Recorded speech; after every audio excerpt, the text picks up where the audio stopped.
ராதே ராதே. நம்ம சத்குருநாதரோட பரம கிருபையினால ஸ்ரீமத் பாகவத மகாபுராணம் கற்றுண்டு வரோம். இப்பொழுது 5வது ஸ்கந்தத்தில் 18வது அத்தியாயம் கற்றுன்னு இருக்கோம். இந்த அத்தியாயம் ஆரம்பித்ததுலேருந்து என்ன பார்த்துன்னு வரோம் அப்படின்னா, ஜம்பூ தீபத்தில் இருக்கக்கூடிய எல்லா வருஷங்கள், அந்த விபாகங்கள்லாம் இருக்கு இல்லையா, அந்த ஒரு வருஷத்துலேயும் பகவான் எந்தெந்த ரூபத்தில் இருக்கான், அவனை யாரெல்லாம் உபாசனை பண்ணுறா அந்தந்த வருஷத்தில் அப்படின்னு ஸ்ரீ சுகர் சொல்லிகிட்டே வரார். இது வரைக்கும் எவ்வளோ வருஷம் சொல்லியிருக்காருன்னா 3 வருஷம் நம்ம பார்த்துருக்கோம். பத்ராஷ்வ வருஷம், ஹரி வருஷம், கேதுமால வருஷம். இப்போ இதற்கு மேலே இன்னைக்கு இந்த அத்தியாயத்தில் ரம்யக வருஷம் அப்படிங்கிறத பற்றி சொல்கிறார். இந்த ரம்யக வருஷத்தில் பகவான் எந்த ரூபத்தில் இருக்கான் அப்படின்னா, மத்ஸ்யாவதார ரூபத்தில் அங்கே வீற்று இருக்கானாம் பகவான். அந்த வருஷத்தினுடைய அதிபதி யாரு அப்படின்னா, ஸ்ராத்த தேவன் அப்படிங்கிற வைவஸ்வத மனு தான் அந்த வருஷத்துக்கு அதிபதியாம் ஆண்டுன்னு இருக்கார். போன ஜென்மத்தில் இவர் யாராக இருந்தார் அப்படின்னா, சத்யவிரதன் அப்படிங்கிற ராஜாவாக இருந்தார். அந்த சத்யவிரதன்கிற ராஜாவாக அவர் இருக்கும் பொழுது தான் பகவான் இந்த மத்ஸ்யாவதாரத்தையே எடுக்கிறான். இந்த சத்யவிரதன் அப்படிங்கிற ராஜா இருக்கும்பொழுது என்ன ஆகுதுன்னா, பிரளயமே வந்துடுறது அந்த ஒரு யுகத்தோடைய முடிவில். அவர் அந்த சத்யவிரதன்கிற ராஜா எந்த மன்வந்தரத்தில் இருந்தார் அப்படின்னா, சாக்ஷுஷ மன்வந்தரத்தில் இருந்தாராம். அந்த யுகத்தினோட முடிவில் பிரளயம் வரும்பொழுது பகவான் பெரிய மத்ஸ்யமாக அவதாரம் எடுக்கிறான். அவதாரம் பண்ணி என்ன பண்ணுறான் அப்படின்னா, இந்த பூமியவே காப்பாற்றுறானாம். எப்படி அப்படின்னா, இந்த பூமியில் இருக்கக்கூடிய ஓஷதிகள் எல்லாத்தோடையும் சத்யவிரதங்கிற ராஜாவோடையும் சேர்த்து என்ன பண்ணுறான் அப்படின்னா, இந்த மத்ஸ்யாவதாரத்தினுடைய தலையில் ஒரு ஸ்ருங்கம், அதாவது ஒரு கொம்பு இருந்துதான். அந்த பூமியவே ஒரு கயரால் அந்த கொம்பில் கட்டிண்டு அந்த பிரளய ஜலத்தில் அந்த மகா மத்ஸ்யம் என்ன பண்ணுறதாம், அப்படியே குஷியாக விளையாடிண்டே இப்படி போயிண்டு அந்த பூமியா தேவியும் காப்பாற்றித்து அப்படின்னு சொல்லி மத்ஸ்யாவதார கதையை பின்னாடி சொல்ல போகிறார் ஸ்ரீ சுகர். 8வது ஸ்கந்தத்தினுடைய கடைசி அத்தியாயம் 24வது அத்தியாயத்தில் இந்த கதையை பின்னாடி சொல்ல போகிறார். அப்போ போன ஜென்மத்தில் இந்த இவருக்கு தான் பகவான் மத்ஸ்யாவதாரம் பண்ணார் அப்படிங்கிறதுனால அவருக்கு அந்த மத்ஸ்யாவதார ரூபத்தில் அவ்வளவு இஷ்டமா. அதனால இப்பொழுது அவர் என்னவா இருக்கார் அப்படின்னா, வைவஸ்வத மனு, ஸ்ராத்த தேவன்கிற பேரோட இருக்கார். அதனால அவர் அந்த மத்ஸ்யாவதார ரூபத்தில் அந்த வருஷத்தில் இருக்கக்கூடிய பகவானை ஆராதனை பண்ணுறாராம். எப்படி ஆராதனை பண்ணுறார் அப்படின்னா, அத்தகைய ஒரு பக்தியோட இந்த ஒரு பின்வரக்கூடிய ஸ்தோத்திரத்தை சொல்லிண்டே ஆராதனை பண்ணுறார் அப்படின்னு சொல்கிறார். ஓம் நமோ பகவதே முக்கியதமாய நமசத்வாய பிராணாய ஔஜசே சஹசே பலாய மகாமத்ஸ்யாய நமயிதி. நமோ பகவதே முக்கியதமாய அப்படிங்கிற முதல்ல எடுத்த அவதாரம் இல்லையா, அதனால முதல் அவதாரமாக இருக்கக்கூடிய உங்களுக்கு நமஸ்காரம், பகவானுக்கு நமஸ்காரம் அப்படின்னு சொல்கிறார். அந்த நமஹா சத்வாய பிராணாய ஓஜசே சகசே பலாய அப்படின்னு போன வருஷத்தில் கூட ஸ்ரீதேவி உபாசனை பண்ணும்போது இந்த வார்த்தைகளுக்கெல்லாம் அர்த்தம் பார்த்தோம். பிராணனாக இருக்கக்கூடியவர், அது மட்டும் இல்லை மனசு, இந்திரியங்கள், சரீரம் இதற்கெல்லாம் பலத்தை கொடுக்கக்கூடியவர் அப்படிங்கிறத பார்த்தோம். அதுக்கு அடுத்த ஸ்லோகத்தில் இவர் எப்படி சொல்கிறார் அப்படின்னா, பகவான் எல்லா இடத்துலையும் நீங்கள் வியாபிச்சு இருக்கேள், உள்ளேயும் இருக்கேள், வெளியிலையும் இருக்கேள், எல்லா இடத்துலையும் நீங்கள் இல்லாத இடமே இல்லை. ஆனால் யாருக்கும் அவர்களால் உங்களை புரிஞ்சிக்கவே முடியல. இப்போ சாதாரண மனுஷால்னு இல்லை, லோகபாலர்களாக இருக்கக்கூடிய இந்திரன், வாயு, அக்னி போன்றவர்கள் கூட உங்களை புரிஞ்சிக்க முடியல அப்படின்னு சொல்கிறார். ஆனால் நீங்கள் ஒரு இடத்துல இருக்கேள் அப்படிங்கிறது எப்படி தெரியும் அப்படின்னா, உருஸ்வனஹா அப்படின்னு ரொம்ப அழகாக ஒரு வார்த்தை சொல்கிறார். அதாவது பகவான் இடத்துலேருந்து பெருசாக ஒரு சப்தம் எப்பொழுதும் வந்துட்டே இருக்காம். அது என்ன சப்தம் அப்படின்னா, அதுதான் வேதத்தினுடைய நாதமாம். அப்போது பகவான் ஒரு இடத்துல இருக்கான் அப்படிங்கிறது அந்த வேதத்தினுடைய நாதத்தினால தான் தெரியறதாம். அதற்கு என்ன அர்த்தம் அப்படின்னா, அப்போ வேதத்தினால தான் பகவானை தெரிஞ்சுக்க முடியும் அப்படிங்கிறது அர்த்தம். அடுத்த ஸ்லோகத்தில் சொல்கிறார், இந்த உலகத்தில் எல்லாத்தையும் நியமிக்கக்கூடிய அந்த ஈஸ்வரன் நீங்கள் தான் அப்படின்னு சொல்கிறார். பிரம்மாலேருந்து ஆரம்பித்து கீழ்த்தரமான பிறவி வரைக்கும் எல்லாரையும் நியமனம் பண்ணி அவரவர்களுக்கு ஒரு பேரை கொடுத்து அவரவர்களுக்கு ஒரு வர்ணம், ஆசிரமம் எல்லாம் விதித்து அந்த வர்ணம் ஆசிரமத்தில் எவாவா எப்படி இருக்கணும் அப்படிங்கிற அந்த விதிகளெல்லாமும் வேதத்தில் சொல்லி எல்லாரையும் அப்படி பகவான் நியமிச்சுட்டு இருக்கான் இல்லையா, அதனால ஈஸ்வரன் நீங்கள் தான் அப்படின்னு சொல்கிறார். அதற்கு ஒரு உதாரணமும் சொல்கிறார். எப்படி பொம்மலாட்டக்காரன் அந்த ஒரு மரத்தினால ஆன பொம்மையை கயறுகளை கொண்டு அதை ஆட்டி வைப்பானோ, அது மாதிரி பகவான் இந்த நாம ரூபங்களால் உலகத்தில் இருக்கக்கூடிய எல்லா ஜீவன்களையும் நியமிக்கிறார் அப்படின்னு சொல்கிறார். அப்போ பகவான் நினச்சிப்பார், நான் மட்டும்தான் நியமிக்கிறேன் அப்படின்னு அர்த்தமா, இல்லை இந்திரன், வாயு, அக்னி போன்ற தேவதைகள்லாம் கூட தானே ஜீவன்களை நியமிக்கிறா அப்படின்னு பகவான் நினச்சிப்பாரோங்கிறதுனால அதற்கு மேலே அடுத்த ஸ்லோகத்தில் சொல்கிறார், இந்த லோக பாலகர்கள்லாம் இருக்கா இல்லையா, இந்திரன், வாயு, வருணன், யமன் போன்றவர்கள்லாம், அவர்கள்லாம் ஒரு சமயம் தாங்களே தான் ஈஸ்வரர்கள் அப்படின்னு நினைச்சுண்டாளாம். அதனால சொல்றார் இந்த இடத்துல லோகபாலாக்கில மத்சர ஜ்வராஹா அப்படின்னு. எல்லாருமே தாங்களே தான் உயர்ந்த ஈஸ்வரன் அப்படின்னு நினைச்சுட்டு ஒருத்தருக்கொத்தர் பொறாம வந்துடுத்தாம் அவர்களுக்கு. அப்போ கடைசியில் என்ன ஆச்சுன்னா, நிஜமான பரமபுருஷனாக இருக்கக்கூடிய உங்களை அவர்கள் மதிக்காம தாங்களே ஈஸ்வரன் அப்படின்னு நினைச்சுட்டா. கடைசியில் என்ன ஆச்சு அப்படின்னா, உலகத்தில் இருக்கக்கூடிய யாரையுமே அவர்களால் காப்பாற்ற முடியலையாம். யார் அப்படின்னா, மனுஷர்களும் காப்பாற்ற முடியல, பிராணிகளையும் காப்பாற்ற முடியல, இல்லை இந்த ஸ்தானு அப்படின்னு அசையக்கூடியது அசையாமல் இருக்கிறது எதையுமே அவர்களால் காப்பாற்ற முடியாமல், சரி ரொம்ப முயன்று பார்த்தாலும் அவர்களால் முடியலையாம். சரி தனித்தனியாக பண்ண முடியல, சேர்ந்து பண்ணலாம் அப்படின்னாலும் முடியலையாம். கடைசியில் அப்பொழுதுதான் அவர்களுக்கு புரியறது நமக்கு மேலே ஒருத்தர் இருக்கார் அப்படின்னு. இது கேனோபனிஷத் அப்படிங்கிற ஒரு உபனிஷத்தில் இந்த தேவர்களுக்கெல்லாம் எப்படி தனக்கு மேலே ஒருவர் இருக்காருங்கிறத பகவான் உணர்த்தினான் அப்படிங்கிற ஒரு கதை ரொம்ப அழகாக சொல்லப்படுறது. அது போலவே இந்த இடத்துலையும் சொல்கிறார். அதனால சொல்கிறார், நீங்கள் மட்டும்தான் ஈஸ்வரன் இந்த உலகத்தையே நியமிக்கக்கூடியவர் அப்படின்னு.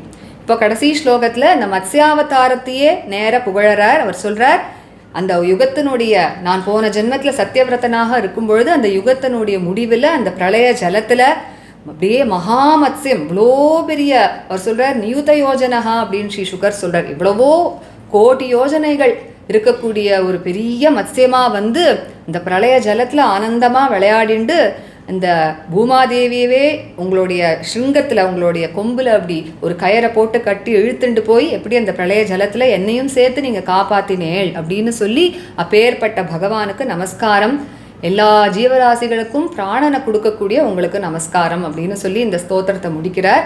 அதனால இந்த செஷனில் நம்ம இந்த ரம்யக வருஷத்தை பற்றி கற்றுக்கலாம். 24வது கத்தியத்திலேருந்து ஆரம்பிக்கிறது. ராதே ராதே.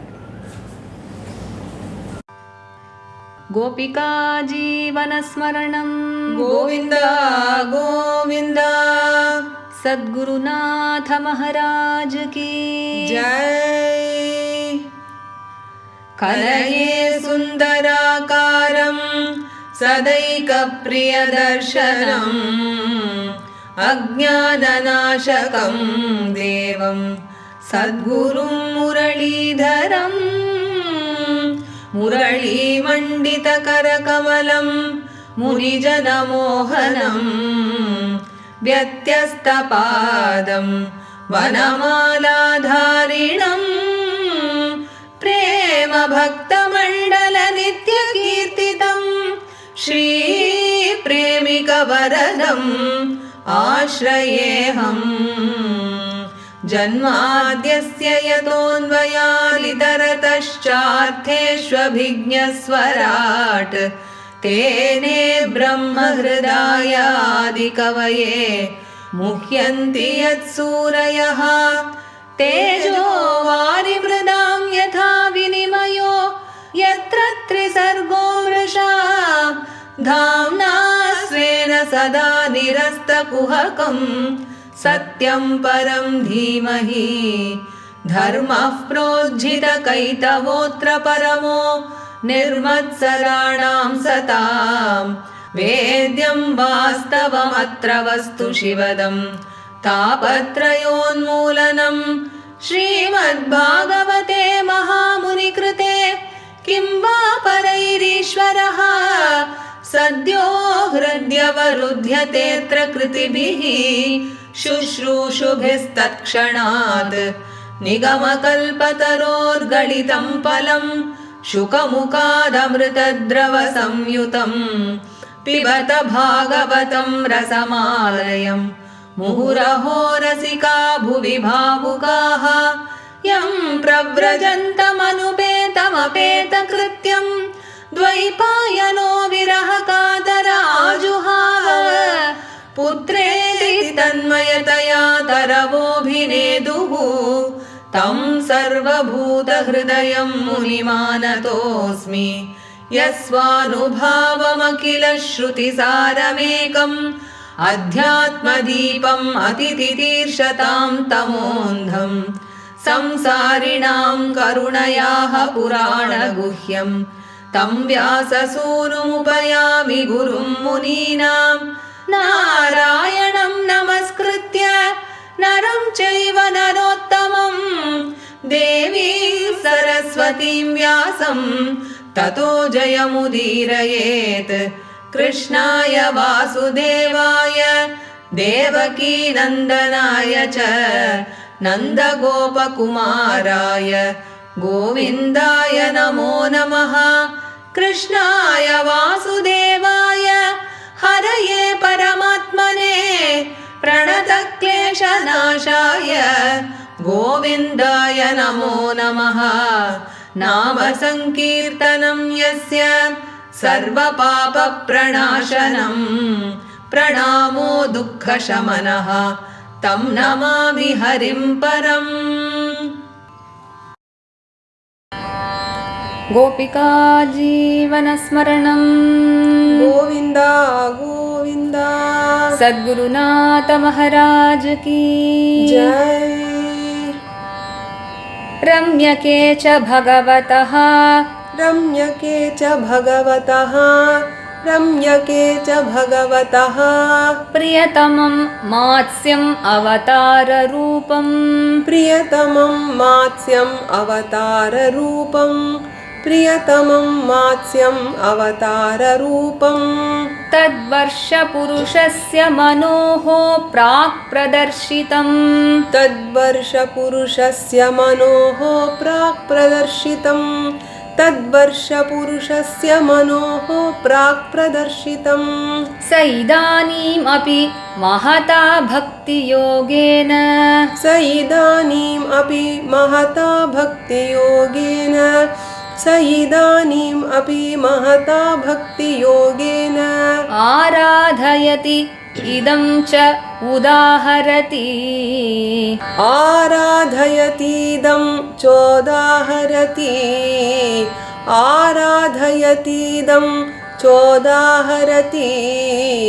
ॐ नमो भगवते मुख्यतमाय ॐ नमो भगवते मुख्यतमाय ॐ नमो भगवते मुख्यतमाय नमः सत्त्वाय प्राणायौजसे नमः सत्त्वाय प्राणायौजसे नमः सत्त्वाय प्राणायौजसे सहसे बलाय सहसे बलाय सहसे बलाय महामत्स्याय नम इति महामत्स्याय नम इति महामत्स्याय नम इति अन्तर्बहिश्चाखिललोकपालकैः अन्तर्बहिश्चाखिललोकपालकैः अन्तर्बहिश्चाखिललोकपालकैः अन्तर्बहिश्च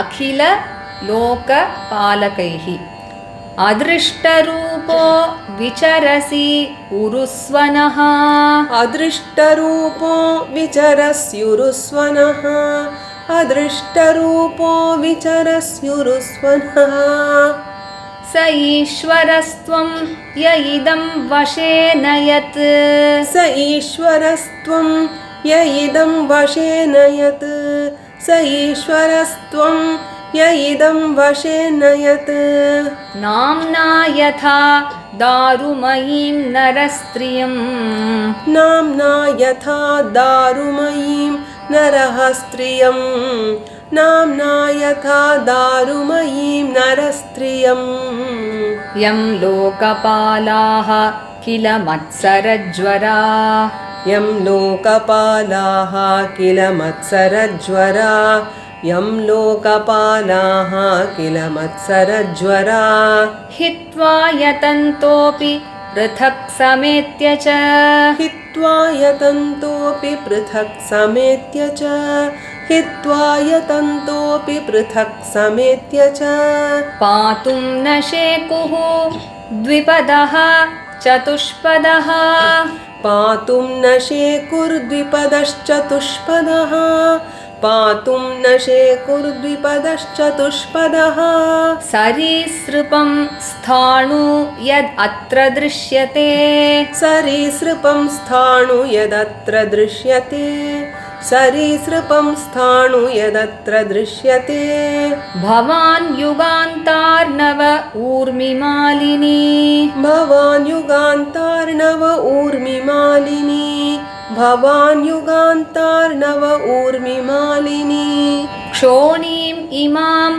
ओषधि वीरुधां निधिम् क्षोणीम् इमाम् ओषधिविरुधां निधिं क्षोणीम् इमाम् ओषधिविरुधां निधिं मया सहोरु क्रमतेज ओजसा मया सहोरुक्रमतेज ओजसा मया सहोरुक्रमतेज ओजसा तस्मै जगत्प्राणगणात्मने नम इति तस्मै जगत्प्राणगणात्मने नम इति तस्मै जगत्प्राणगणात्मने नम इति 24வது கத்தியத்திலிருந்து சேர்ந்து படிக்கலாம். ரம்யகே ச பகவதः प्रियतमं मात्स्यम् अवताररूपम् तद्वर्षपुरुषस्य मनोः प्राक्प्रदर्शितम् स इदानीमपि महता भक्तियोगेन आराधयतीदं चोदाहरति. ॐ नमो भगवते मुख्यतमाय नमः सत्त्वाय प्राणाय ऊजसे सहसे बलाय महामत्स्याय नम इति.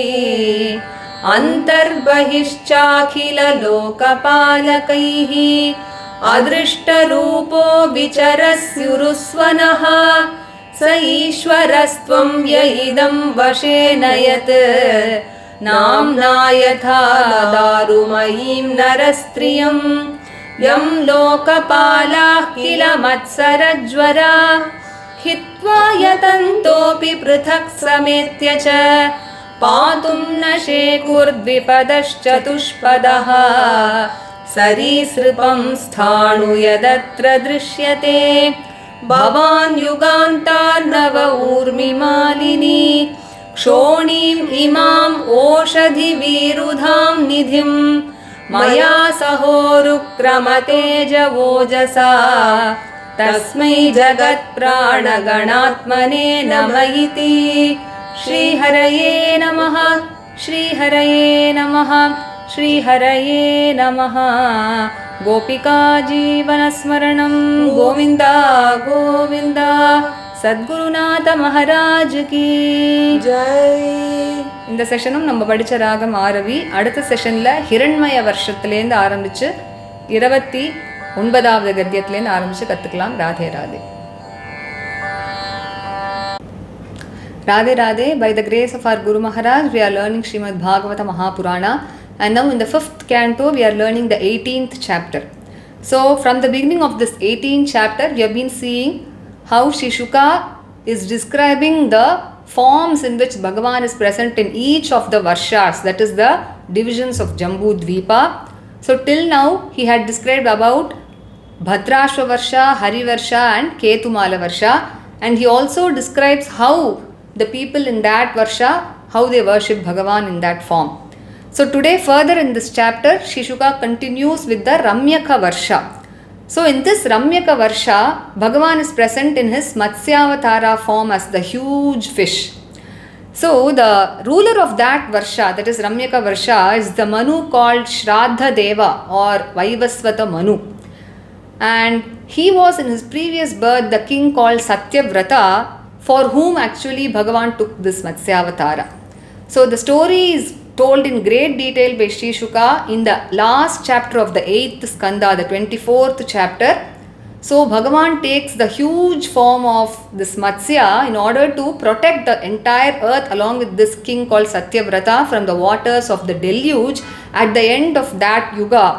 That is, this king Satyavrata was ruling during the Chakshusha Manvantara. At the end of the yuga, then there was a huge deluge, and what Bhagavan did was he protected the earth along with this king.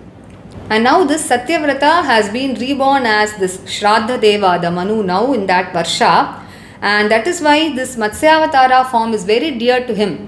And so he worships this Matsyavatara Bhagavan with great devotion by saying the following prayer.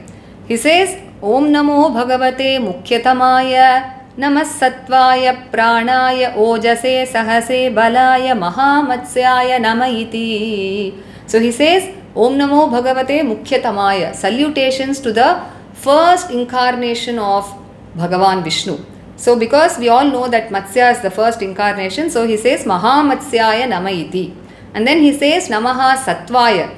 Salutations to Bhagavan who is Sattva personified. Pranaya Ojase Sahase Bhalaya. We saw the meanings of these words in the previous session itself. So he says, you are the one who is the very life breath and the one who gives strength to the mind, the senses and also the body.